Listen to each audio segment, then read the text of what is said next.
두 번째 시간입니다. 질문 하나 또 드려볼까요?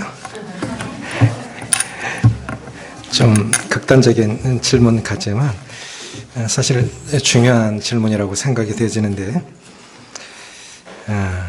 사람은 언제 가장 행복할까요? 평범한 것 같은데 사실 되게 어려워요. 사람은 언제 가장 행복할까요? 물론 순간순간 행복할 때도 있고 슬플 때도 있지만 어떤 때 가장 행복할까요? 그런 말이 있죠. 하루를 행복하려면 이발을 하고, 몇 달 행복하려면 집을 사고, 6개월 행복하려면 결혼을 하고. 그 결혼해도 못 가는 것 같아요. 언제 제일 행복할까요? 그런 경험들 있으시죠? 연애할 때. 다 주고 싶고, 전화했는데 또 전화하고 싶고, 보고 싶고, 그러잖아요? 죽을 만큼 사랑할 사람이 있다면 참 행복한 거예요. 죽을 만큼. 근데 그게 자녀들이라고. 힘들기도 하지만, 자녀가 자녀를 놓으면 이제 손주가 되잖아요? 이게 자식 키울 때하고 또 다르더라고요. 손주 보니까 그렇게 예뻐요. 그래서 이 죽을 만큼, 목숨 걸 만큼 사랑할 대상이 있을 때 참 행복합니다. 근데 그것만으로 행복하지 않아요. 사람이 늙으면 몇 가지가 있어야 된대요. 첫째, 돈이 있어야 된대요.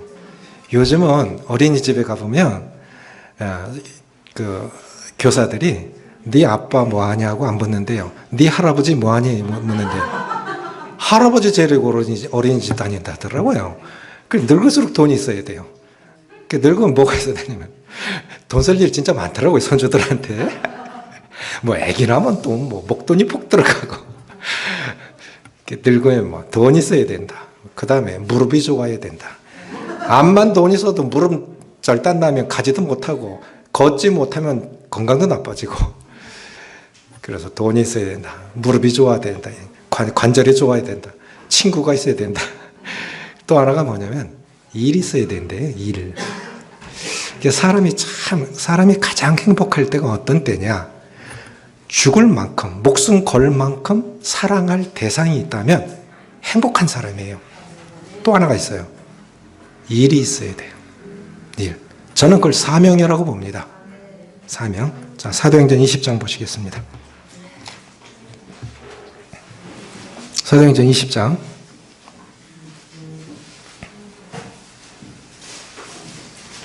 24절.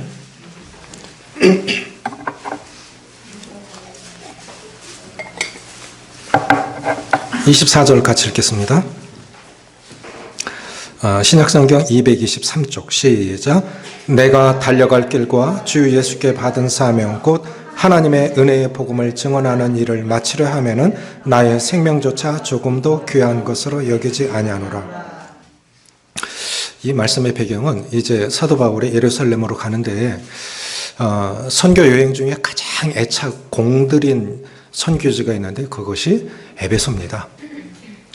터키에 있어요. 터키에 있는데 그때 아시아라고 불렀는데 로마 제국은 거의 지중해 연안에 다 깔려 있잖아요.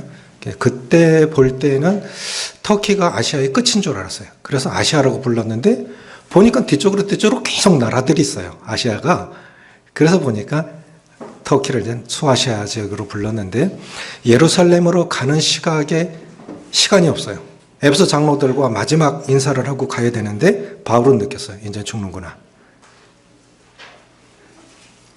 예루살렘으로 가면 이제 못 돌아올 것 같아요.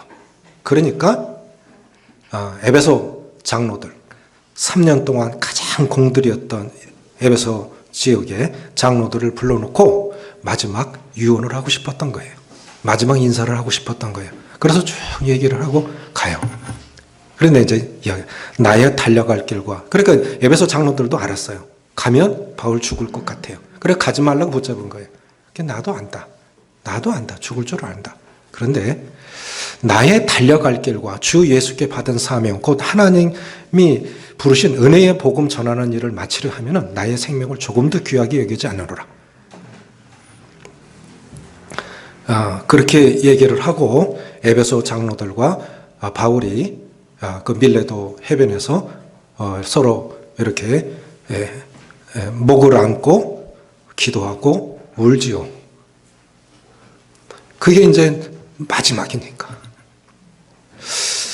사람이 가장 진실할 때가 죽을 때래요. 사람이 가장 진실할 때가 죽을 때래요. 그럼 사도 바울이 살아온 일생이 뭐냐? 그 남은 시각에도 여전히 사도 바울을 붙잡고 있는 건 뭐냐는 거예요.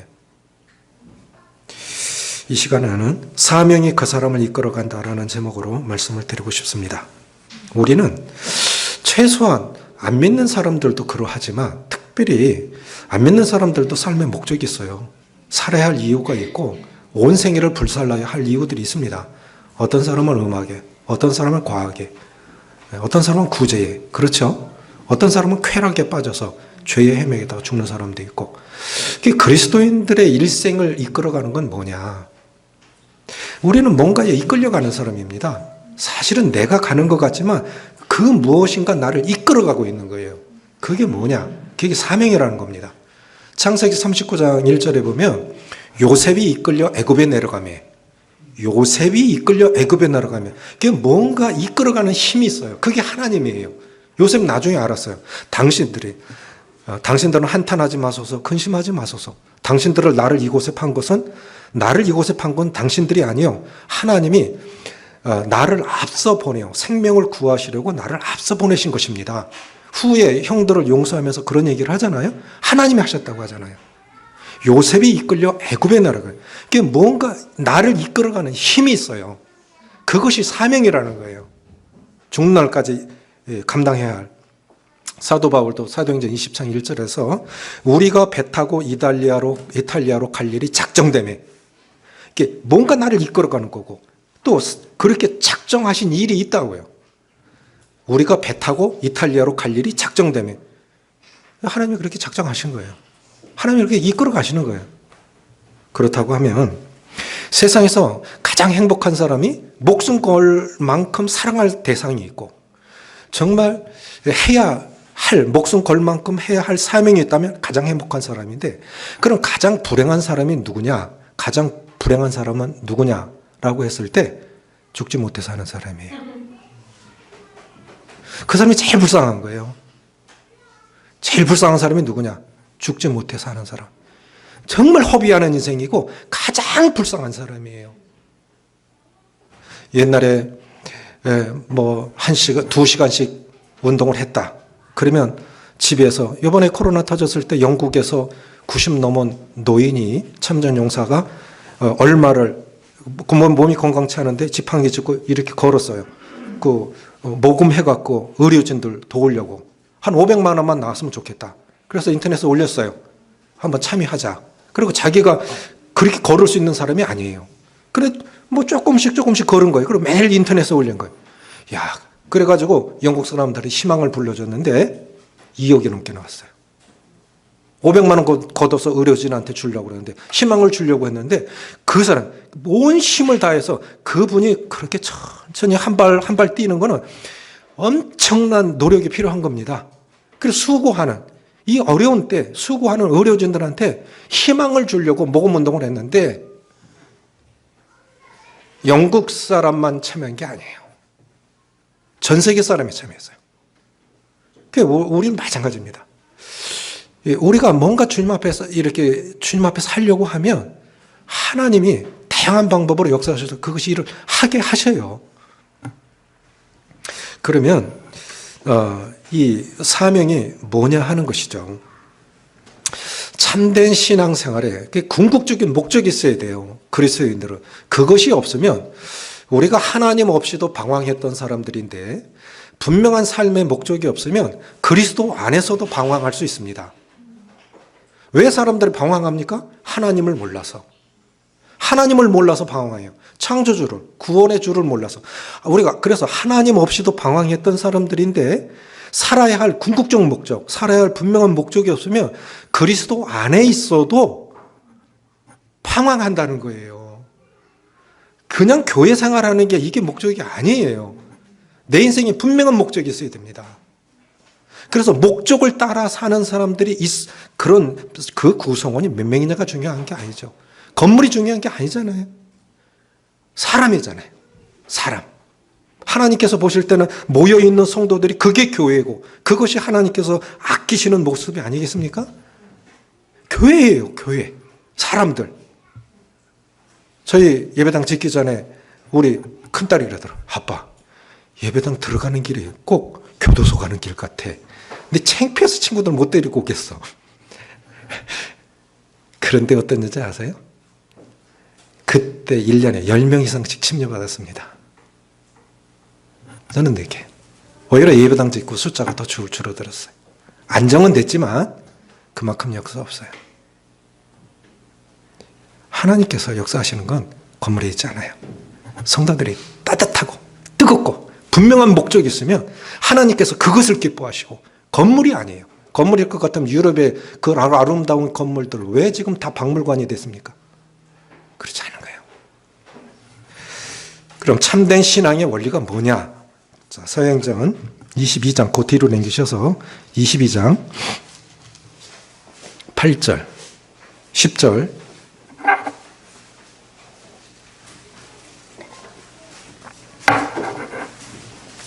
8절 같이 읽습니다.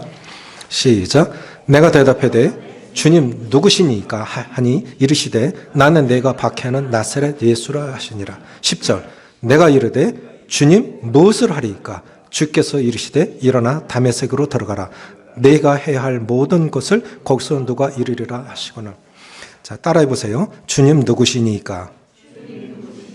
주님 무엇을 하리이까? 이 두 구절 속에 다 들어있어요. 신앙생활의 참된 원리가 이 두 구절 속에 다 들어있고 이 두 구절이 사도 바울의 생을 압축한 것이고 아직도 살아야 할 이유고 가야 할 이유였어요. 이 두 구절 속에 사도행전에서만 3번이나 사도 바울은 자기 구원 간증을 합니다.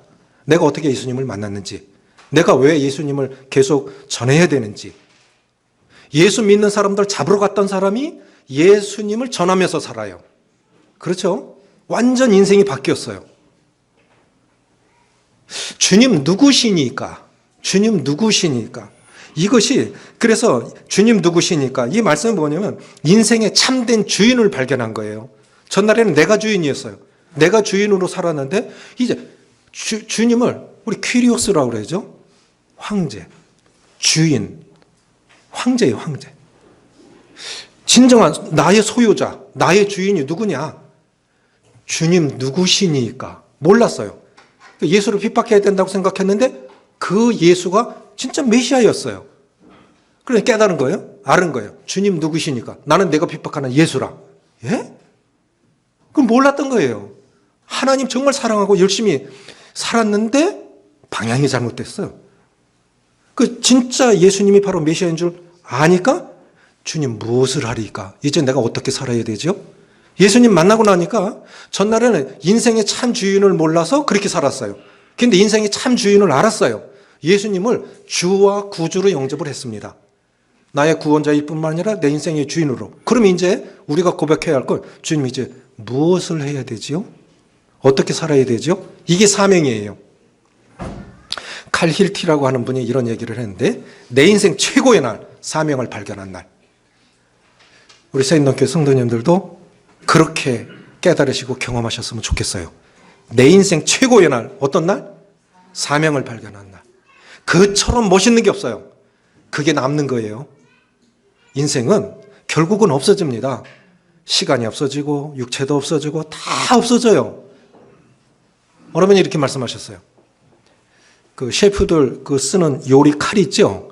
이렇게 큰 칼이 있는데 몽땅 연필처럼 요만해졌어요. 얼마나 채소를 잘랐는데 닳고 달아서 요만한 몽땅 칼이 됐어요. 그래서 셰프가 그 칼만 계속 써. 왜? 내가 이걸 30년 썼거든요. 여기에 익숙해졌거든요. 쇠로 칼로 채소를 잘랐는데 그 연약한 채소를 잘랐는데 그것도 자꾸 없어져서 요만해졌어요. 근데 보십시오. 이건 달아서 없어진 거죠. 달아서 없어진 거죠. 안 쓰고 놔뒀다면 녹슬어서 없어져요. 인생은 두 가지인 거예요. 어떻게 해서 살 거냐? 녹슬어 없어질 거냐? 달아 없어질 거냐? 근데 사도 바울은 어떻게 지금 하는 거예요? 달아서 없어진 거죠. 나의 달려갈 길과 주 예수께 받은 사명, 곧 은혜의 복음 증거하는 일을 마치려면 나의 생명도 조금도 아끼지 아니하노라. 요만큼 남은 그 마지막 칼까지 다 쓰고 가고 싶다는 거예요. 어디다? 복음 전하는데. 이것이 내가 살아야 할 이유. 이것이 예수님이 이 땅에 오신 이유. 하나님의 아들 예수님을 이 땅에 보내신 이유. 그리고 지금도 복음이 전해져야 할 이유. 그것이 지상에 교회가 있어야 할 이유예요. 그렇지 않습니까? 건물이 뭐예요? 10,000명, 20,000명 모이는 교회 몇 명 모입니까 지금? 옛날에 건물 중심으로 모였다면 이제는 생활 중심이어야 돼요. 신앙 생활이어야 되는데 이제는 생활이 신앙이 되어야 되는 거예요. 건물이 아닌 거예요. 우리 삶으로 보여주는 삶이어야 돼요. 내 인생 최고의 날은 사명을 발견한 날이다 하는 것입니다. 그래서 바울이 이렇게 생각해 봅니다. 사도 바울이 2차 선교 여행 떠날 때 터키로 아시아로 들어갈 때 버가라는 해안에 도착을 했어요. 그런데 거기는 마가를 데리고 갑니다. 마가 바나바의 조카죠. 마가를 데리고 갔는데 마가는 돌아가요. 왜 돌아갔을까? 왜 돌아갔을까? 부잣집 아들이라 포시랗게 커가지고 고생이 힘들어서 돌아갔을까? 그 이유가 하나가 돼요. 근데 진짜 이유는 거기 있지 않아요. 버가에서 터키 내륙으로 들어가려면 토로스 산맥을 넘어야 되는데 토로스 산맥, 토로스 산맥이 해발 3,000m입니다. 해발 3,000m. 지난주에 강원도 양양에 갔는데 거기 속초에 설악산이 있잖아요. 근데 2,100m를 하더라고요. 그거 보통 사람 못 올라가요. 천왕봉 올라가는 거 쉬운 얘기가 아니에요. 그런데 그 해발 3,000m는 짐승이나 넘어다니지 사람 잘 못 넘어간대요. 잘 못 넘어간대요. 그렇게 험악한데 지금 누가 올라간 거예요? 바울과 바나바가 그거 넘어가서 내륙으로 가서 복음 전하고 다시 그거 넘어온 거예요. 넘어가서 복음 전하고 다시 넘어온 거예요. 그럼 마가가 넘어가기 쉽겠어요? 바울이 넘어가기 쉽겠어요? 그럼 왜 못 넘어간 거예요? 왜 못한 거예요? 포시랗게 커서? 아니에요. 근데 후에 바울이 마가가 필요하다. 나의 아들이라고 부르죠? 후에는 그렇게 살아가요. 그럼 전날에는 왜 못했을까요? 사명이 없었어. 사명의 개념이 없었어. 무엇을 위해서 살아야 될지, 왜 살아야 할지를 깨닫는 것이 그게 사명이에요. 사명이 뭐냐? 인생이 살아야 할, 내가 무엇을 위해서 살아야 되지? 왜 살아야 되지? 이걸 깨닫는 것이 그것이 사명입니다. 마가는 그게 없었던 거예요. 그래서 돌아간 것입니다. 그러면 사명은 구체적으로 뭐냐? 사명. 이 사명이 그를 이끌어가는 건데 사명은 구체적으로 뭐냐? 첫째로 이걸 잘 이해하셔야 돼요. 첫째로 뭐냐면 주신 은사와 재능이 사명입니다. 뭐가 사명이라고요? 주신 은사와 재능입니다. 은사만도 아니고 재능도 함께 섞여 있어요. 슈바이처 박사는요, 박사 학위가 5개나 돼요. 신학 박사, 음악 박사, 의학 박사. 그 중에 딱 하나 골랐는데 그게 의료, 아프리카 성자라고 그러죠? 슈바이처 박사. 근데 거기 가서는 다 쓰였어요. 이것저것이 다 쓰여졌다고요. 은사도 재능도 다 쓰여졌다고요. 주님께서 내게 주신 재능을 가지고도 사명으로 쓰일 수 있고 주신 은사를 가지고도 쓰일 수 있어요. 인간은 태어날 때 하나님께서 모든 사람에게 다 재능을 주셨습니다. 그런데 거듭나지 않은 사람은 은사는 없어요. 은사. 이 카리스라는 건 은혜라는 뜻이잖아요. 은혜로 주신 거예요. 선물로 주신 건데 거듭난 사람에게만 하나님을 섬기도록 주신 것이 성령을 통해서 주신 것이 그것이 이제 은사인데 에베소서 4장에 보면 이런 말씀이 있어요. 그가 어떤 사람은 사도로, 어떤 사람은 선지자로, 어떤 사람은 복음 전환자로, 어떤 사람은 목사와 교사로 주셨으니 이는 성도들을 온전하게 하여 봉사의 일을 하게 하며 그리스도의 몸을 세우려 하심이라. 왜 주셨냐? 왜 주신 거예요? 교회 섬기라고. 교회 성기라고 주신 거예요. 교회 성기라고. 그래서 교회가 얼마나 건강하냐 하면은 그걸 알려면 각 성도들이 은사와 재능을 가지고 자기 자리에서 얼마나 자기 몫을 하고 있느냐의 여부로 그 교회의 건강 여부를 체크할 수 있습니다. 숫자로 존재하는 건 의미가 없어요. 그렇지 않습니까? 그냥 수의 하나예요. 그건 의미가 없는 거예요. 떠받치고 있어야 돼요. 그래서 성경에 보면 장로들을 기둥 같은 장로라고 그러지 않습니까? 기둥은 뭡니까? 무게중심이 거기 실려 있어요. 영적인 것이나 여러 가지 것이 교회의 무게중심이 기둥에 실려 있고 그것이 지도자들입니다. 우리는 다 그렇게 자기 몫을 하고 있어야 건강한 교회인 거예요. 그래서 사명이 뭐냐? 주신 은사와 재능이 사명이다. 아리스토텔레스가 이런 얘기를 했는데요. 당신의 재능과 세상의 필요 사이에 당신의 사명이 있다. 따라해 보세요. 당신의 은사와 교회의 필요 사이에 당신의 사명이 있다. 아멘이십니까?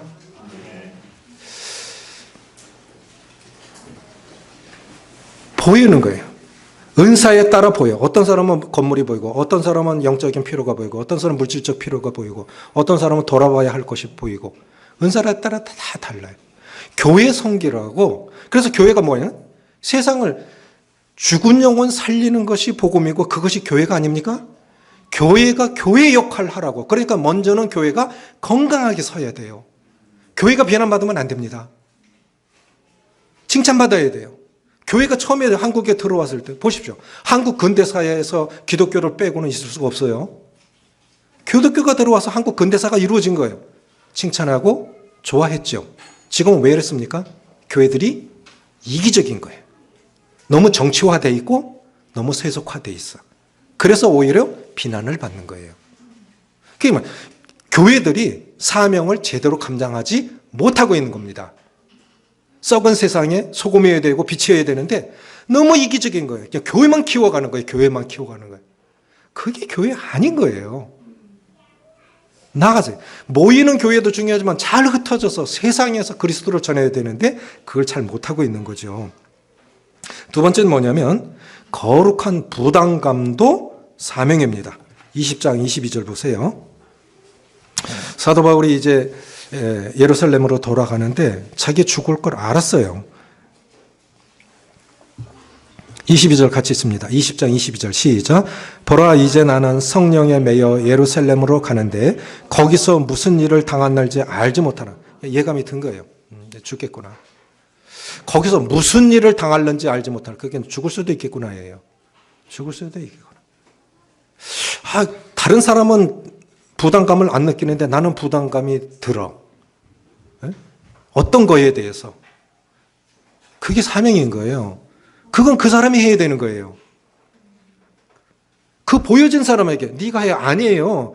그거 느껴지는 사람이 그걸 해야 되는 거예요. 그래서 거룩한 부담감도 사명이다 하는 것입니다. 느헤미야 바벨론 70년 노예 생활을 하는데 동생 하나니아가 예루살렘에 돌아갔다 와서 어떻든 내 형제들이 어떻게 지내고 있든 예루살렘에 남아있는 우리 민족이 어떻게 살아가고 있든 했더니 성은 무너지고 백성들은 환난을 당하고 성문은 불타고 너무나 불쌍하게 살아가요. 느헤미야는 부족함이 없는 사람입니다. 그 이야기를 듣고 느헤미야가 울지요. 그리고 금식하고 기도합니다. 부담을 느낀 거예요. 저건 내가 해야 돼. 저거 할 수 있는 일은 나야. 탁월한 행정가. 그래서 왕의 조소를 받아서 군사들을 데리고 또 살림 감독에게 조소를 받아서 모든 것 준비해 다 가서 예루살렘 성벽을 52일 만에 극적으로 재건을 하죠. 그러니까 안에 있는 사람들이 보호받을 수 있는 거 아닙니까? 성이 무너지면 보호받을 수가 없어요. 먼저는 안전이 필요한 거예요. 안전이 무너지면 그 안에서 아무것도 할 수가 없습니다. 그런데 이거는 느헤미야만 할 수 있는 일이에요. 그런데 자기는 메인 몸이에요. 왕이 허락하지 않으면 못 가. 왕이 허락하지 않으면. 그래서 금식하고 있으니까 그때 당시만 해도 왕 앞에 신하들이 근심 띤 얼굴로 나가면 죽는 법입니다. 우리가 아무리 연기를 해도요, 표정을 속일 수가 없어요. 그러니까 음모를 꾸미면 표정하게 나타나게 돼 있어요. 음모를 꾸미면. 그래서 죽이는 거예요. 그런데 네가 병이 없거늘 왜 얼굴에 수색이 있느냐. 그랬을 때 니에미아가 두려워했다고요. 죽을 수 있는 상황이에요. 그런데 하나님이 지혜를 주신 거야. 왕이요, 내 조상들이 묻혀있는 땅에 환난을 당했는데 어떻게 내 근심이 없겠습니까? 이방인들도 조상은 위에요. 그런데 내 조상들이 묻혀있는 땅에 있는 백성이 환난을 당한다는데 내가 어찌 편하겠습니까? 그러냐? 그럼 어떻게 했으면 좋겠는데? 그랬을 때 바로 말하네. 기도하고 저를 예루살렘에 일정 기간 좀 가게 해 주십시오. 내가 성 쌓고 다시 올게요. 그리고 허락받고 가지 않습니까? 이게 느헤미야가 안고 있는 부담이었어요. 링컨에게 주신 부담은 무엇이겠어요? 노예 해방 아니겠습니까? 얼마나 많은 값을 지불하고 자유를 획득한 것입니까? 우리 모두에게 그걸 주셨어요. 그런 부담들을 이렇게 하라고. 그러니까 나는 이 길을 갈 거야. 이렇게 할 거야. 그 자리가 뭔지, 그것이 구체적으로 무엇인지는 부담을 안고 있는 그 사람이 더 잘 압니다. 세 번째 뭐냐면 남보다 더 가진 것도 사명입니다. 남보다 더 많이 배운 것도 사명입니다. 영국의 어머니들은 옛적에 그렇게 가르치셨다 하지요. 나폴레옹하고 영국이 싸웠는데 영국이 이겼어요. 그런데 주로 옥스퍼드 출신들이 지금도 그렇다고 하지만 제대로 정규 훈련을 받지도 않았는데도 프랑스 군대를 이겼어요. 그걸 이튼 정신의 승리라고 합니다. 거의 이튼 대학 출신들이 제대로 정규 훈련을 받지도 않고 싸웠었는데 이겼어요. 그게 사명으로 싸운 거예요.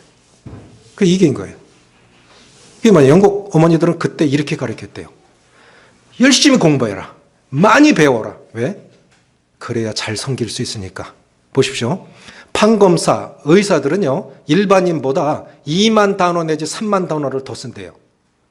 그러니까 생명을 다룰 수 있는 거예요. 판사가 사형, 그럼 죽는 거죠. 의사가 끝났어. 암, 그러면 암 환자로 살아가는 거예요. 근데 오진할 때도 많잖아요. 오진할 때도 있잖아요. 생명을 다루는 사람들은 평범한 사람보다 2만 단어 내지 3만 단어를 더 많이 쓴다는 거예요. 그리고 많이 배워야 돼요. 잘 배워야 돼요. 그래야 많이 배워야 잘 섬길 수 있고 많이 가져야 섬길 수 있습니다. 섬기기 위해서 많이 버셔야 돼요. 섬기기 위해서 많이 배우셔야 돼요. 우리 자녀들은. 그런데 우리는 어떻게 그렇게 하면 네가 잘 돼야 돼. 그러니까 잘못 가는 거예요. 이건 성경적이지 않아요. 그건 한국 어머니들이 잘못 가르치는 거예요. 잘 섬겨라. 그러기 위해서 많이 배워라. 그것이 진정한 노블레스 오블리주의 그 개념 아니겠습니까? 명예에 따르는 책임. 그리스도는 우리 천국 시민이래. 하나님의 자녀래. 그럼 더 많이 베풀어야 되지. 더 많이 섬겨야 되지. 교회가 성장해야 할 이유도 여기 있다고 봅니다. 그래서 남보다 더 가진 것이 사명입니다.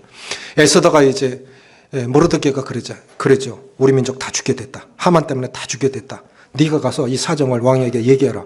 왕이 부르지 않은데 나가면 나 죽어요. 나도 알아. 그런데 내가 이때의 왕후가 된 것은 바로 이것 때문에 하나님이 그렇게 미리 준비시키신 건 아니냐. 네가 왕의 아내가 된 건 내 민족 살려내라고 네가 왕후가 된 거 아니냐. 부모 없이 큰 너를 내가 키웠다. 그런데 지금 왕의 아내가 되었지 않느냐. 내 민족 다 몰살당할 위기가 쳤는데 네가 지금 그 역할을 하라고 지금 하나님이 그렇게 하신 거 아니냐. 네가 많이 배운 거, 네가 많이 가진 거 세상에 주님 나타내라고 하신 거 아니냐.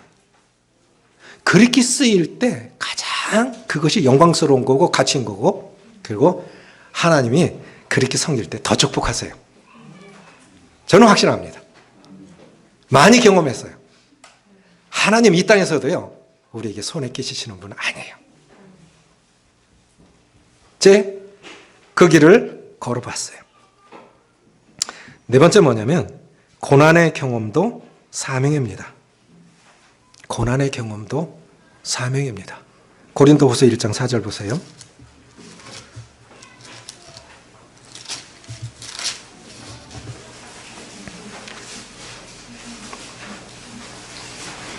신약성경 286조. 286조. 1장 4절 같이 읽습니다. 시작. 우리의 모든 환난 중에서 우리를 위로하사 우리로 하여금 하나님께 받는 위로로서 모든 환난 중에 있는 자들을 능히 위로하게 하시는 이로다. 그 길을 가본 사람이 그 길을 말할 수 있지요. 그렇죠? 가보지 않은 길을 말할 수는 없어요. 그러니까 뭐냐면 내가 경험했던 고난 가운데서 경험했던 위로를 가지고 여전히 고난 가운데 있는 성도들을 위로할 수 있는 거예요. 내가 고난 가운데서 경험해 본 위로가 없다면 울지 마, 슬퍼하지 마. 그런다고 그것이 위로가 되겠습니까? 진짜 고난을 많이 받아본 사람이 알아. 나도 알아. 나도 알아. 힘들지? 그런데 살아있지? 숨쉬고 있지? 그게 뭔 뜻인지를 알아요. 안 죽더라는 거예요. 아무리 힘들어도 안 죽더라는 거예요. 그리고 그 고난 가운데서 주님이 어떻게 위로하셔서 나를 여기까지 인도하셨는지 알지? 하나님께 붙어 있으면 결국 하나님이 역전 인생으로 바꿔주실 거야. 내가 경험해봤기 때문에 알잖아. 그러니까 그 길을 가본 사람이 그 길을 말할 수 있는 거예요. 가본 사람이 말하니까 우리가 따라가는 거예요. 그 사람도 그렇게 못 살아봤어. 그런데 그 말을 해? 넌 경험 못 해봤잖아. 그래, 인생을 다 살아보신, 죄 없으신 예수님도 인생을 살아보셨으니까 우리를 최후로 하시고 동정하시니까. 주님이 우리 삶을 아시잖아요. 그래서 우리가 이렇게 위로를 받을 수 있다 생각이 되집니다. 또 하나 뭐냐면, 다섯 번째는 익숙한 경험도 사명입니다. 찾지 않습니다. 에스라 7장 10절에 보면 에스라가 여호와의 율법을 연구하여 준행하며 그 율례와 규례를 백성들에게 가르치기로 결심하였었더라. 에스라가 이제 고향으로 돌아갈 때 결심한 게 있어요. 우리 민족을 왜 망했냐? 내 민족이 왜 망했냐? 백성들이 말씀을 말씀으로 안 받은 거예요. 말씀을 제대로 몰랐던 거예요. 그래서 말씀을 제대로 가르치자. 내 백성이 망한 이유는 말씀이 없어서 망한 거야. 그 말씀을 제대로 가르치자. 그래서 에스라가 말씀을 연구하여 준행하며 그 율례와 규례를 백성들에게 가르치기로 결심한 거예요. 그런데 에스라는 제사장 가문 아닙니까? 말씀에 정통했던 사람. 레위 사람들은 하나님 섬기는데 정통했던 사람들. 그러니까 그 사람이 가장 잘할 수 있는 것이 사명입니다. 가장 잘할 수 있는. 하나님 못하는 것으로 하라고 안 하세요. 없는 거 달라고 안 하세요. 하나님 그런 분이세요. 그러면 이제 이렇게 사명을 알았다고 하면 어떻게 해야 될까요? 사명이 뭔지를 알았어요. 그럼 중요한 건 뭐냐면 이 사명을 확장시키려면 열정을 품으셔야 돼요. 열정이 사역의 지경을 확장시킵니다. 사도행전 19장 21절입니다. 사도행전 19장 21절. 19장 21절, 221조, 사도행전 19장 21절 같이 있습니다. 시작. 이 일이 있은 후에 바울이 마게도냐와 아기아를 거쳐 예루살렘에 가기로 작정하여 이르되 내가 거기 갔다가 후에 어디도 보아야 하리라? 제국의 중심까지 가보고 싶었던 거예요. 자, 아시아 전체가 복음화 됐습니다. 그런데 바울이 여기서 끝나고 싶지 않았고 어마어마한 하여간 바울이 가면 교회가 개척이 되어지고 어마어마한 역사가 일어났잖아요. 그만큼 할 사람도 없어요. 그런데 바울은 아직 더 배가 고파. 히딩크 그랬죠. 아직 나는 배가 고파. 어디까지 가고 싶은 거예요? 결승까지 가고 싶었어요. 그런데 준결승에서 끝났잖아요. 준결승에서. 그것도 기적이에요. 저는 생각하길 대한민국 사람들이 제일 행복했던 때가 그때였던 것 같아. 월드컵 경기할 때 다 거리로 쏟아져 나와서 대한민국 외쳤잖아요. 그때가 제일 행복했던 것 같아요. 국민들이 행복했던 때는 꿈이 있어요. 희망이 있어요. 그것을 향해서 달려갔던 거예요. 그러니까 바울이 로마도 보아야 하리라 했던 이유는 이거 있어요. 사람들이 에베소 가면 거기 해안이에요. 로마가 오면 바로 에베소로 들어옵니다. 에베소로 들어오는데 당신 어디서 왔어요? 로마에서 왔는데요. 그럼 배가 가. 당신 어디로 가요? 로마로 갑니다. 아, 로마에 가야겠구나. 로마로 가야겠구나. 제국의 중심에 가서 복음을 전해야겠구나. 열정이 생긴 거예요. 한 나라를 가본 사람은 다른 나라도 보고 싶어 해요. 맞아요? 그렇죠? 그리고 여행 가는 사람은 계속 여행을 다녀요. 안 가본 사람, 한 나라도 안 나가본 사람은 왜 가? 방콕이 제일 좋은데. 방콕이 제일 좋대. 답답한 사람이죠. 형편이 안 돼서 그렇다면 이해가 가. 여행은 우리 시야를 넓혀줘요. 인생을 배워요. 여행을 해보면 참 많은 걸 배워요. 로마도 보아야 하리라. 그런데 나중에 서바나도 보아야 하리라 그래요. 서바나는 당시 지도의 끝이었던 스페인이었어요. 저는 거기까지 갔으리라고 믿습니다. 꿈이 있어야 돼요. 꿈이, 그 열정이 이 사명을 확장시켜 줍니다. 요거 아니에요. 하나님 더 키우실 겁니다. 교회를 키우는 게 아니라 하나님의 꿈을 키워가실 거예요. 우리 자녀들을 통해서. 그렇게 하실 거예요. 사도 바울이 로마도 보아야 하리라 했던 두 가지 이유가 있습니다. 에베소, 자기가 지금 사역하고 있는 지역은 거의 복음화됐다고 믿은 거예요. 또 하나는 이제는 제국의 중심에 가서 복음을 전하고 싶은 사명의 열정이 생겼기 때문입니다. 그래서 저는 이렇게 생각해요. 마지막으로 드리고 싶은 것은 디모데후서 4장 7절 8절입니다.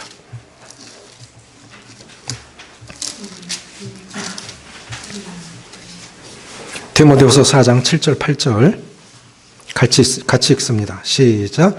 나는 선한 싸움을 싸우고 나의 달려갈 길을 마치고 믿음을 지켰으니 이제 후로는 나를 위하여 의의 면류관이 예비되었으므로 주 곧 의로우신 재판장이 그날에 내게 주실 것이며 내게만 아니라 주의 나타나심을 사모하는 모든 자에게도니라. 따라해 보십시오. 사명 완성하는 날이 인생 완성하는 날이다. 우리는 거꾸로 생각해요. 죽는 날이 사명 완성하는 날이라 생각하잖아요. 아니에요. 죽으려고 결심 안 해도 다 죽어요. 죽으려고 뭐 결심하지 마세요. 용 쓰지 마세요. 죽는다니까요. 잘 죽어요. 때와 장소를 모를 뿐이 우리 다 죽어요. 죽으려고 애쓰지 않아도 돼요. 다 죽어요. 그런데 죽는 날이 사명 완성하는 날이 아니고 사명 완성하는 날이 죽는 날이 되도록 기도하십시오. 그게 기도의 자리일지, 그것이 헌신의 자리일지, 설교하다가 쓰러질지, 복음 전하다가 마지막으로 갈지, 내 가족 위해서 내가 정말 가족을 섬기고 성도를 섬기고 그것이 어느 자리일지는 모르지만 그렇게 사명자로 살다가 주님 만날 수 있도록 기도하세요. 그게 가장 멋있게 죽는 거예요. 그게 주님이 기억하시는 삶입니다. 나의 달려갈 길을 마치고 믿음을 지켰으니 이제 후로는 나를 위하여 의의 면류관이 예배되었으니 나뿐 아니라 주의 나타나심을 사모하는 모든 자에게니라. 그 사명 완성하는 것이 국쯤은 내가 선한 싸움을 싸우고 우리 매일 싸워야 돼요. 뭐하고 싸워야 됩니까? 나 자신과 싸워야 됩니다.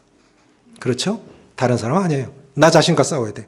세상과 싸워야 돼요. 죄와 싸워야 돼요. 이 사명 완성하기 위해서.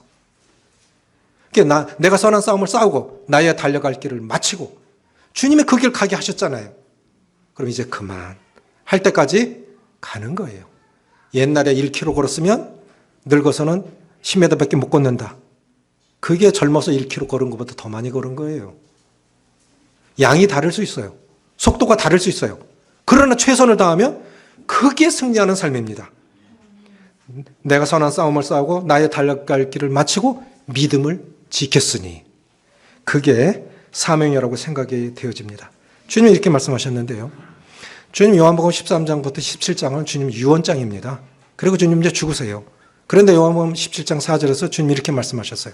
아버지께서 내게 하라고 주신 일을 내가 이루어 이 세상에서 아버지를 영화롭게 하였사오니.